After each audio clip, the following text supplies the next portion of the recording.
Hello and welcome back to another video. Sorry that it's been a while. I hope you had a nice holiday and a nice new year. Obviously I took a big break, partly because of the holiday in the new year and partly because I adopted two cats after I got back to Edinburgh. Their names are Willow and Sushi. You probably won't see them for a while because they're quite shy at the moment, they're still settling in. But now that I'm back to videos, I should hopefully be back to my weekly schedule. Today we're going to be talking about RPGs. Now, what is an RPG? Well, it's either a role-playing game or a rocket-propelled grenade. We're not going to be talking about grenades today. Role-playing game is difficult to define because it's such a broad category, but it's basically a game of some description in which you are able to play a role, in which you are able to make decisions and create a character who has their own story which you can influence, and the character story can then influence the world around it that it exists in.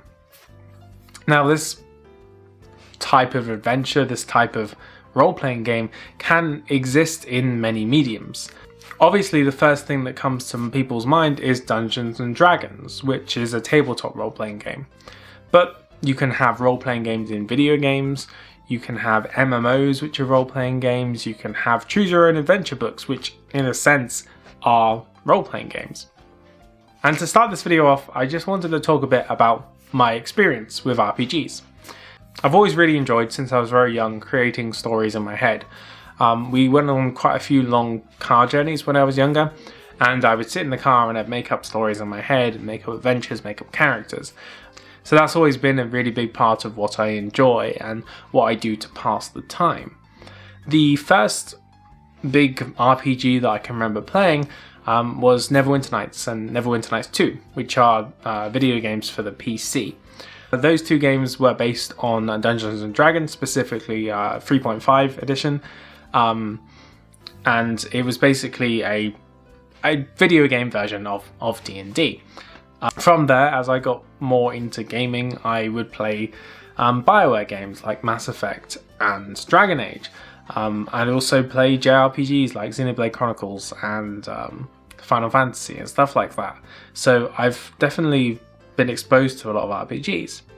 And when I was thinking about what I was going to say for this video, I also realised that I used to read a lot of choose your adventure books when I was younger, which, if you don't know what a choose your own adventure book is, it's like a self-contained story but with branching paths. So you'll start the adventure, something will happen, you'll have to roll dice, and then it will tell you which page to go on to get to the next bit depending on your result. So it's kind of like the book is written as a disconnected series of events which you weave your way through depending on your decisions and how the dice roll. It was something that I really enjoyed, but I was seeing where the book went in different ways and if you made different decisions. Nowadays, the biggest way I'm involved in RPGs is playing D&D 5e. So I DM for my friends, and also I'm involved in another group where I am a player.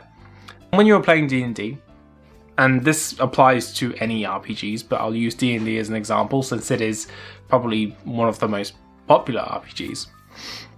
You're playing a role, you're playing a character, you create a character, and that character can be a reflection of yourself, but there will be differences. And for a lot of people, that character may be completely different from themselves, either because the character exists in a fantastical setting, so there's obviously not magic and elves and orcs and goblins, etc. in real life, but there is in D&D settings. But also it's interesting to be able to explore a different character and play as someone who is different to yourself. Can you see where this is going? The reason I bring up RPGs in the context of asexuality and the context of being queer in general is because playing an RPG, creating a character, driving their story, gives you the opportunity to explore different facets of yourself which you may not be able to comfortably express in day-to-day life. So to kind of explain what I mean, I'll give an example. So say you have someone who is creating a character for D&D. They were born as a man, But they've started questioning that a bit and think, oh, I might be non-binary. They're not confident enough to explain that to other people or to express that they may not identify as male anymore. But D&D would be a perfect opportunity in which to test that out. So when you're playing D&D, people don't expect your character to be exactly the same as you. It's not strange to be a person who identifies as male, but playing a character who is female, or in the example I gave, they could try playing a character who is non-binary. Now, as they're role-playing as this character, other people might then refer to them with they/them pronouns.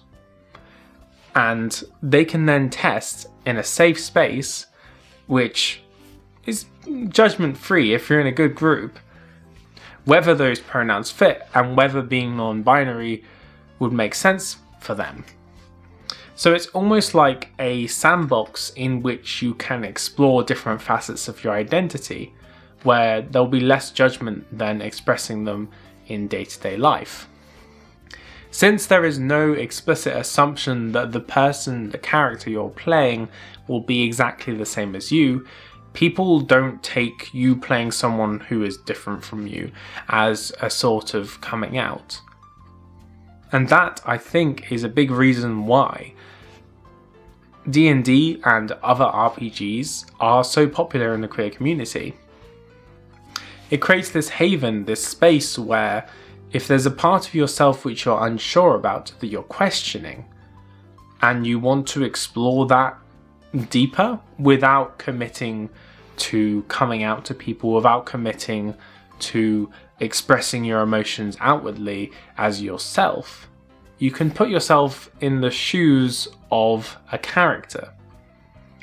And through that character and through their story, you can explore aspects of yourself.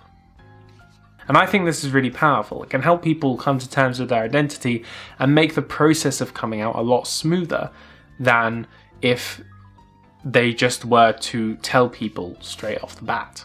And stepping away from D&D for a moment, I think the same thing can be true for video games. So I made a video very early on in my channel. I talked about how playing certain RPGs on the PC, specifically Mass Effect and Dragon Age, helped me come to terms with being gay.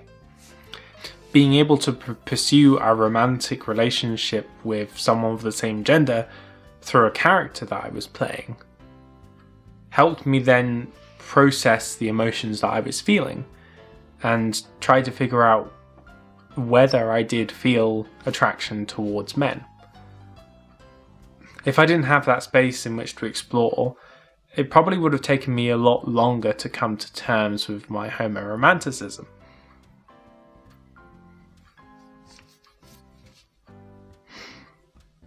So yeah, I'm not really sure what the thesis for this video was. I've kind of rambled for a bit and gotten to a dead end. But let me know what you think in the comments below.